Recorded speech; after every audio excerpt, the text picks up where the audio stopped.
성도 여러분, 안녕하셨습니까?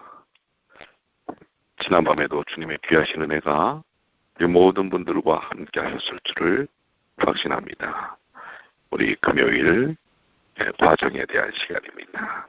이 시간을 우리 다 같이 시작하도록 하겠습니다. 기도하시겠습니다.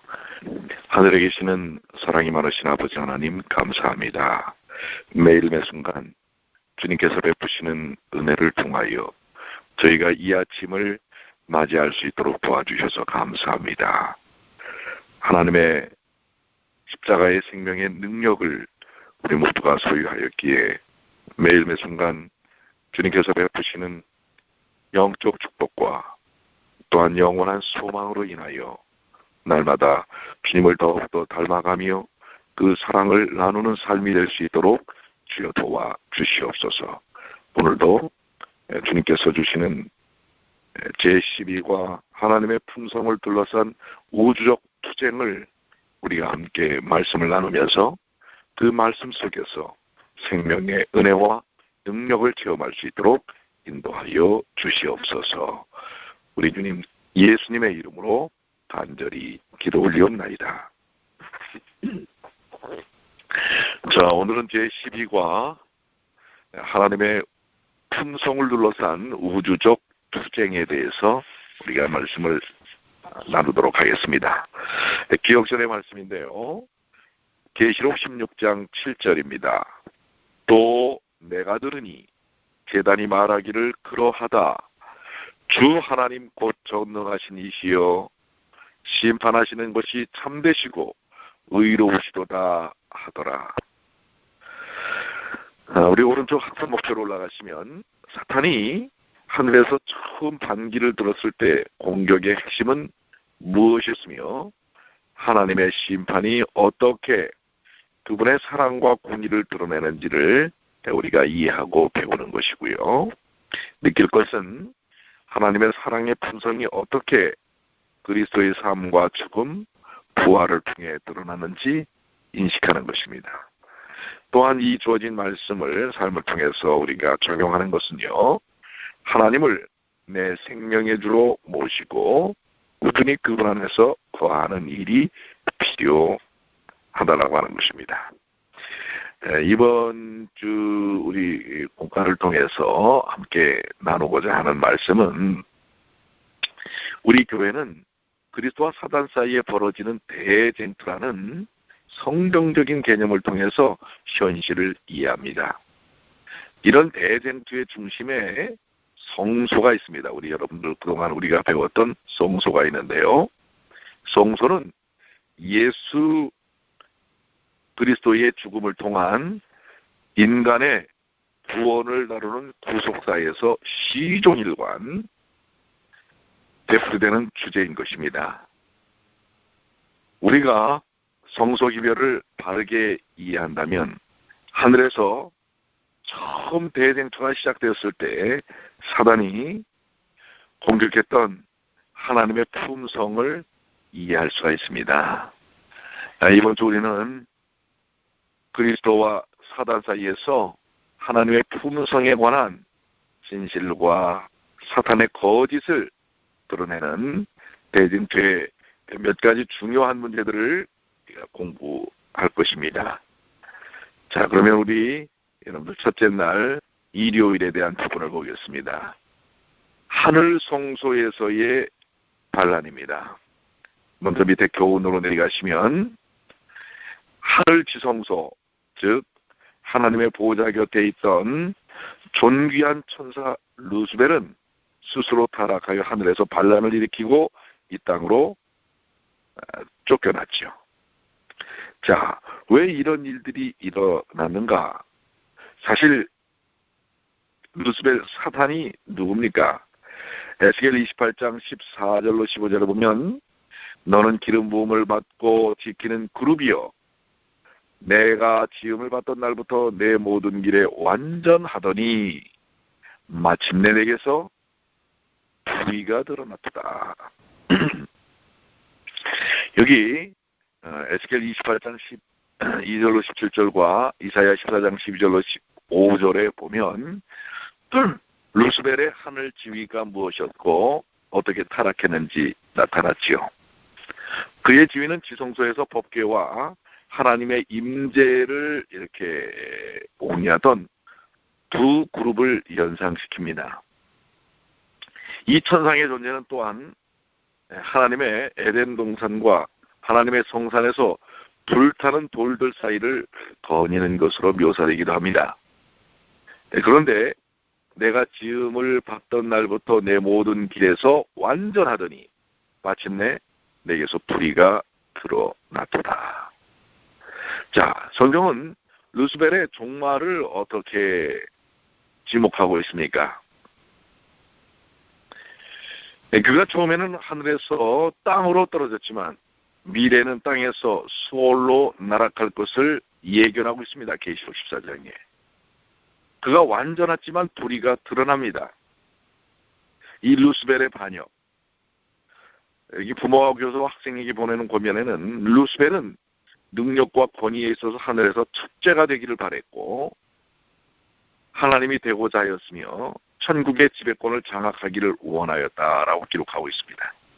이 목적을 위하여 그는 많은 천사를 자기 편으로 만들었습니다. 사단이 그의 반역한 청사들과 더불어 추방당하였을 때 반역과 이기주의에 대한 공작이 이 지상에서도 계속된 것입니다. 즉 그는 하늘에서 자신의 그 목적을 이루기 위하여 반란을 일으키고 결국 그 결과 이 땅으로 떨어지고 말게 되는 것이죠. 자, 그 이유가 무엇입니까? 하늘 성소에서의 반란의 기본은 그 기초는 교만에 있다고 하는 것입니다. 이미 그는 정말 완전한 자였습니다. 그렇지만 피조물이 하나님, 조물주이신 하나님과 같이 되고자 하는 교만함이었다고 하는 것입니다. 묵상입니다. 여러분은 자신이 교만과 얼마나 거리가 멀다고 생각합니까? 종종 우리가 나오는 얘기지만은 하나님의 뜻보다 우리 자신의 뜻을 더 앞세우는 그런 누를 우리는 때때로 드러낼 수가 있습니다. 이것이 다 교만의 모습이라고 볼 수가 있는 것이죠. 자, 우리도 한번 우리 자신이 교만과 얼마나 거리가 먼지 한번 살피고 묵상해 볼 필요가 있지요. 적용입니다. 여러분이 겸손해지는 길은 무엇이라고 생각을 합니까? 한번 삶을 통해서 내가 어떠한 것을 통해 겸손의 모습을 보일 수 있는지 한번 여러분들 삶을 통해서 적용해 보시게 되길 바랍니다. 둘째 날입니다. 월요일입니다. 고소죠, 고소. 고소하면 생각나는 게 이 미국 아니겠습니까? 미국은 수의 나라라고 하는데요. 자, 도대체 이 성경에서의 고소 사건은 무엇입니까? 밑으로 내려가면 교훈입니다. 사단은 처음부터 하나님의 품성에 이의를 제기하며 그분의 품성을 공격하였습니다. 그는 죄인을 구원하시는 하나님의 공의를 공격하는 것입니다. 사단은 하늘에서 떨어진 데에 무엇을 왜곡시키려고 노력했습니까? 사단은 하늘에서 떨어진 뒤에 하나님의 품성을 왜곡하고 비방하려고 시도하였습니다. 그는 지상 최초의 성소 에덴에서도 그랬습니다. 사탄은 하늘 성소에서 시작된 반역을 지상의 에덴 성소에서도 끌어왔습니다. 뱀을 매개로 먼저 하와와 접촉한 그는 그녀의 마음에 하나님이 그들에게 유익한 무엇인가를 숨기고 있다는 생각을 심어줬습니다. 이런 방식으로 그는 교묘하게 하나님의 품성을 왜곡하였습니다. 사단은 이렇게 뭔가 하나님의 품성을 왜곡시키기 위하여 애쓰고 또 그 일을 위하여 거짓을 행하고 있는 것을 볼 수가 있습니다. 욥기 1장 6절로 12절, 스가랴 3장 1절로 5절에 보면 이 말씀에 따르면 대쟁투가 어떻게 전개되는지를 보여주고 있습니다. 사탄은 욥의 의가 자신이 선하기 때문에 하나님이 자신에게 복을 주시리라고 믿는 자기 입속만 챙기는 의에 불과하다고 주장합니다. 즉, 욥은 하나님을 존경해서 그분을 섬기는 것이 아니라 단지 자신의 유익을 위할 뿐이라는 뜻을 설파합니다. 그래서 사탄은 하나님을 섬긴다 해도 복을 받지 못하면 욥은 믿음을 포기할 것이라고 주장합니다. 실물교훈에도 이런 말씀을 언급하고 있죠. 사탄은 하나님의 자녀들을 참소하고 그들의 죄상을 할 수 있는 대로 과장해서 그들이 구원받을 가망성이 전혀 없다고 주장합니다. 그런 여호와 앞에서 그들의 악행과 결점을 낱낱이 고발한다고 하는 것입니다. 이렇게 우리들을 향해서도 마찬가지입니다. 네가 어떻게 그런 죄를 가지고 하나님의 이 저거를 따르느냐. 네가 하나님을 믿는 것은 받을 축복 때문이고 받은 축복 때문이지 하나님을 사랑해서가 아니야. 뭐 이런 식으로 우리를 고소하고 고발한다고 하는 것입니다. 네, 그래서 사단은 처음부터 하나님의 품성에 이의를 제기하면서 그분의 품성을 공격하는 거예요. 하나님은 바로 그들이 그런 것 때문에 따라오는 것을 또한 알면서도 그렇게 하신다고 하는 것입니다. 그래서 하나님의 진정한 사랑을 왜곡시키려고 하는 노력을 하는 것입니다. 자, 여러분은 하나님이 사탄의 공격을 어떻게 이겨내신다고 묵상을 해보시길 바랍니다. 하나님은 이러한 사탄의 하나님의 품성에 대한 도전에 대하여 고소에 대하여 어떻게 이겨내시는지 한번 우리가 묵상해 볼 필요가 있습니다. 하나님의 품성이 시험 때에 올라 있지요. 하나님이 죄인을 구원하시며 그것을 구원하시는 그런 과정이 과연 공정한 일인가? 불의한 자를 의롭다고 선언하신다면 하나님의 그 품성과 공의는 과연 공의로우신가?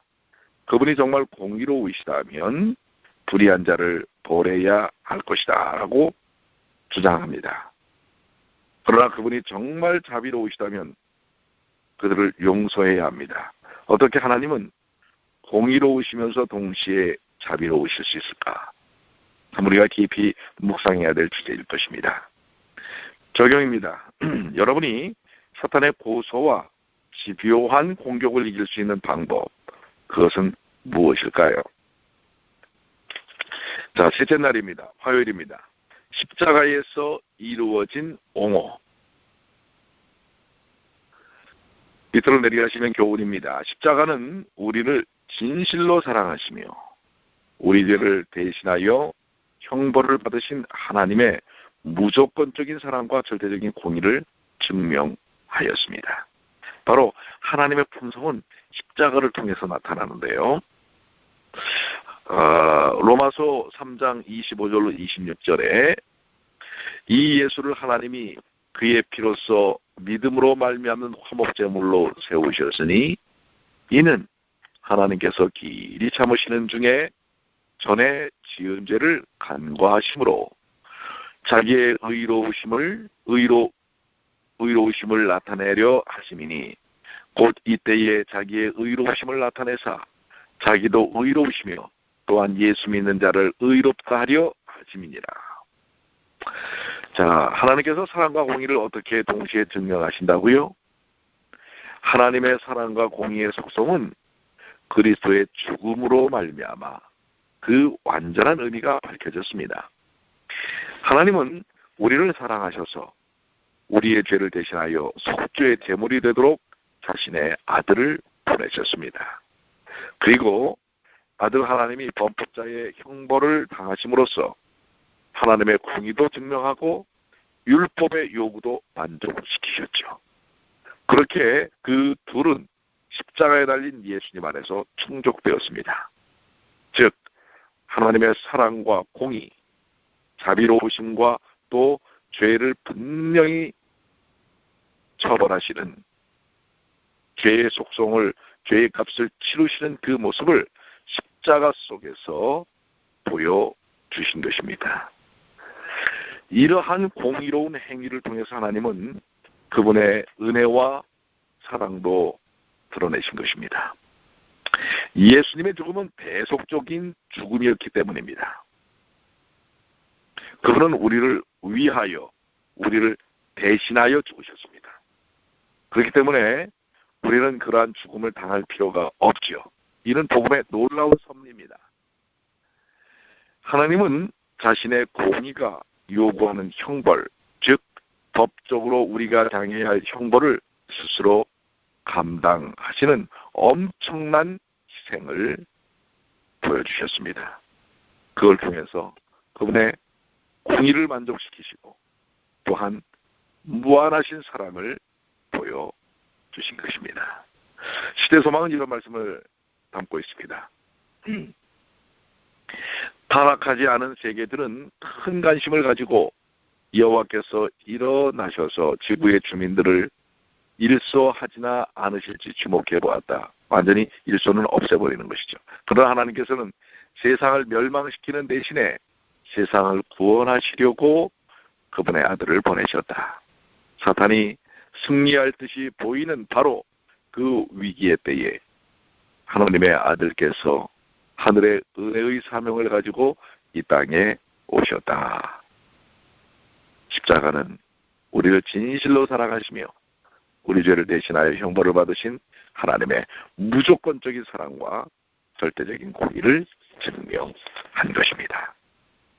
자, 묵상으로 보시면 십자가는 인류뿐 아니라 온 우주에 어떤 의미가 있습니까? 바로 십자가를 통하여 온 우주의 거민들은 하나님의 품성이 어떠한 것인지를 확연히 깨닫게 되는 것입니다. 자, 적용인데요. 우리가 생활을 통해 하나님의 사랑을 반사하듯이 그분의 공의의 품성을 반사하는 방법은 무엇일까요? 한번 여러분들 삶을 통해서 적용해 보시게 되기를 바랍니다. 자, 넷째 날 수요일입니다. 심판에서 이루어질 옹호입니다. 밑으로 내려가시면 하나님의 심판은 그분의 품성이 자비롭고 또한 공의롭다는 사실을 증명할 것이며 만물이 반드시 심지어 사탄까지도 그 사실을 인정하게 될 것이라고 하는 것입니다. 심판을 통해서 나타나는 하나님의 자비와 공의, 품성에 대한 모습이 온전히 드러난다고 하는 것입니다. 자, 하나님은 하나님의 심판을 통해 그분의 품성을 어떻게 제시하고 있습니까? 여기 이렇게 말씀을 하고 있죠. 교회 증언에 우리는 우리를 대적하는 사탄의 비난에 대답할 수 없다. 그러나 성경이 제시하는 것처럼 하나님의 심판은 그분을 믿고 신뢰하며 따르는 자들에게 좋은 소식이다. 심판은 우리를 위한 것일 뿐만 아니라 온 우주 앞에서 하나님을 옹호하기 위한 목적도이다. 이 심판은요, 바로 우리를 구원하기 위함입니다. 또한 아울러 온 우주 앞에 하나님의 품성, 하나님께서 어떠한 분이신지를 온전히 드러내는 목적이 바로 심판을 통해서 나타납니다. 이 재림전 심판을 포함하여 심판의 여러 국면은 천사들과 의인들로 하여금 하나님이 인류를 공의롭게 취급하셨으며 모든 면에서 자비로우셨음을 증명하고 확신할 수 있게 합니다. 세상 권력은 이 권력자의 권력을 드러내기 위해서 심판합니다. 그것이 옳든 그르든 권력자를 위해서만 그렇게 합니다. 그러나 하나님의 심판은 그 심판하는 대상을 위하여 심판하신다는 사실입니다. 그 심판하는 대상의 행복과 인권을 위해서 심판하신다는 사실입니다. 거기에 하나님의 무한하신 사랑과 그분의 아름다운 품성이 들어 나신다는 사실을 보여주고 있습니다. 이 세상적 심판과 하늘의 심판의 개념이 이렇게 엄청난 차이를 갖고 있습니다. 하나님께서 우리에게 주신 그 구속의 경륜의 목적, 구원의 원리의 목적이 어디에 있습니까? 보조와 선지자는 이렇게 묘사하고 있습니다. 구속의 경륜에는 사람을 구원하는 일보다 더 광범위하고 깊은 목적이 있었다. 그리스도께서는 이 일만을 위하여 세상에 오시지 않으셨다. 그분께서 오신 것은 단순히 이 작은 세계의 거민들이 하나님의 율법을 마땅히 생각해야 할 대로 생각하게 하는 것뿐만 아니라 온 우주 앞에 하나님의 품성을 옹호하기 위해서 오셨다라고 이야기합니다. 우리를 정말 지극히 사랑하셔 살리는 것뿐 아니라 온 우주에 우리를 살리시는 분이 어떤 분이신지를 보여주기 위한 것입니다. 하나님의 심판은 그분의 품성이 자비롭고 또한 공의롭다는 사실을 증명하는 것이며 심지어는 사탄도 그 사실을 인정하게 된다고 하는 것입니다. 묵상입니다. 여러분은 예수님께 굴복하며 그분을 만유의 주로 높이고 정말 사는가라고 하는 것입니다. 우리를 위해서 베푸신 그 하나님의 놀라우신 사랑과 공의, 또한 그분의 품성을 보면서 그분을 우리는 어떻게 섬길 것인가 묵상하는 일이 필요하고요. 적용은 여러분의 생활을 통해 예수님을 높이고 그 권위에 굴복하는 방법이 무엇일까요? 찾아서 우리의 삶에 적용해 보시게 되길 바랍니다. 자, 5째 날 목요일입니다. 우주적인 구경거리. 이 사람들은 뭔가 구경하는 걸 참 좋아합니다. 차를 운전하면서 길을 가다가 갑자기 길이 많이 막히면 왜 그런가 보면 말입니다. 제가 가는 길에 사고가 난 것이 아니라 그 건너편 길에 사고가 난 것을 사람들이 구경하면서 가다가 이 정체가 생기는 것입니다. 이 구경은 그만큼 많은 사람들에게 관심을 주는 것인데요. 여기 하나님께서는 우주적인 구경거리를 우리에게 주셨다고 하는 사실입니다. 밑으로 내려가시면 교훈입니다. 우주의 지적 존재들은 지상에서 벌어지는 대쟁투를 주목하고 있습니다. 이건 정말 숨죽이며 보는 그러한 구경거리입니다. 근데 이게 구경거리로만의 의미는 아니죠. 정말 의미가 있는 것인데요. 그들은 십자가를 통해 대쟁투 실상을 보았고 그리스도인의 삶도 주시하고 있습니다. 이 십자가를 통한 대쟁투의 실상, 그것이 어떻게 이 드라마틱하게 클라이막스를 이루는지를 보고요. 또 그 안에 있는 그리스도인의 삶도, 여러분과 저의 삶도 우주거민들이 주목하여 본다고 하는 것입니다. 자, 에스겔서 36장 23절 27절을 보면 열국 가운데서 더럽힘을 받은 이름 곧 너희가 그들 중에서 더럽힌 나의 큰 이름을 내가 거룩하게 할지라. 내가 그들의 목전에서 너로 인하여 나의 거룩함을 나타내리니 열국 사람이 나를 여호와인 줄 알리라. 나 아주 여호와의 말이니라. 내가 너희를 열국 중에서 취하여 내고 또 새 영을 너희 속에 두고 새 마음을 너희에게 주되 너희 육신에서 굳은 마음을 제하고 부드러운 마음을 줄 것이며 또 내 신을 너희 속에 두어 너희로 내 율례를 행하게 하리니 너희가 내 규례를 지켜 행할지라. 자, 여기 에스겔 36장을 통해서 하나님은 고대 이스라엘의 역사에서 자신의 이름을 이렇게 변호하셨습니다. 하나님은 자기 백성 가운데서 극적인 변화를 일으키기를 바라십니다. 그분은 그들을 정결하게 하고 그들에게 새 마음과 새 영을 부여하여서 그들로 하여금 그분의 말씀, 계명을 지킬 거룩한 백성이 되게 하시려고 합니다.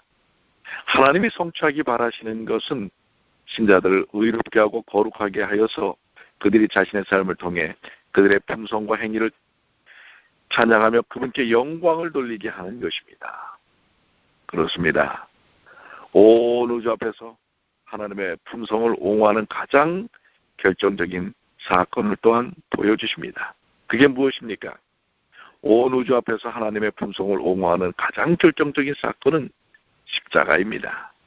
사단은 자기의 가면이 벗겨진 것을 알았습니다. 그의 행적은 타락하지 않은 천사들과 하늘 온 우주 앞에 공개되었습니다. 그는 살인자임이 판명되었고 하나님의 아들의 피를 흘림으로써 그는 하늘 존재들의 동정을 더 이상 받을 수 없게 되었습니다. 바로 우주의 지적 존재들, 우주 거민들은 지상에서 벌어지는 대쟁투를 주목하고 있는 것입니다. 그들은 십자가를 통하여 대쟁투의 실상을 보았고 또한 그 십자가를 통하여 믿는 믿음의 삶을 사는 그리스도인의 삶, 여러분과 저의 삶도 그들에게는 큰 감동의 드라마라고 하는 것입니다. 이제 우리는 이러한 놀라운 하나님의 품성을 둘러싼 우주적 투쟁의 중심에 놓여져 있는 삶을 살고 있는 사람들입니다.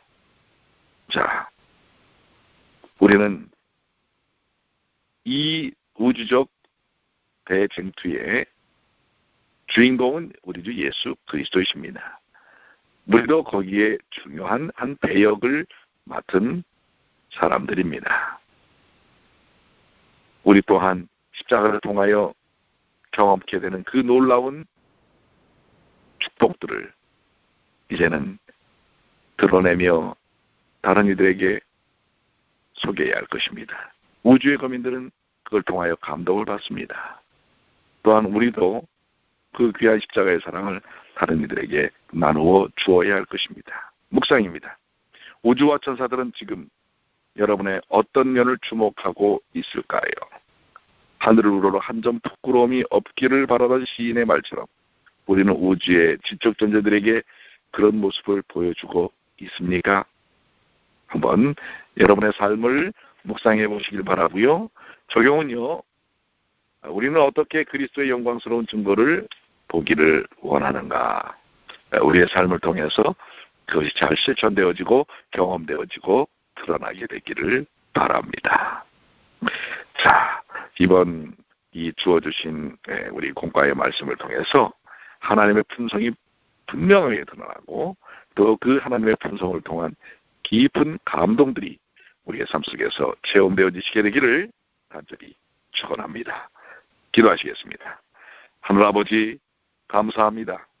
십자가를 통하여 우리에게 보여주신 우리 성삼위 하나님의 그 놀라우신 품성, 공의로우심과 자비로우심이 저희의 삶을 통해 다시 한번 체험되어지고 또한 그 삶을 통해 드러날 수 있도록 도와주시옵소서. 우주의 지적 존재들은 바로 십자가를 주목하여 봅니다. 아울러 십자가를 삶에 품고 사는 저희들의 삶을 통해 그들 또한 많은 교훈들을 얻을 것입니다. 아버지 하나님, 오늘 우리가 정녕 십자가 중심의 삶을 사는지 다시 한번 저희의 삶을 되짚어 볼 수 있도록 도와주시옵소서. 그리고 언제나 하나님의 품성을 통해 구원받은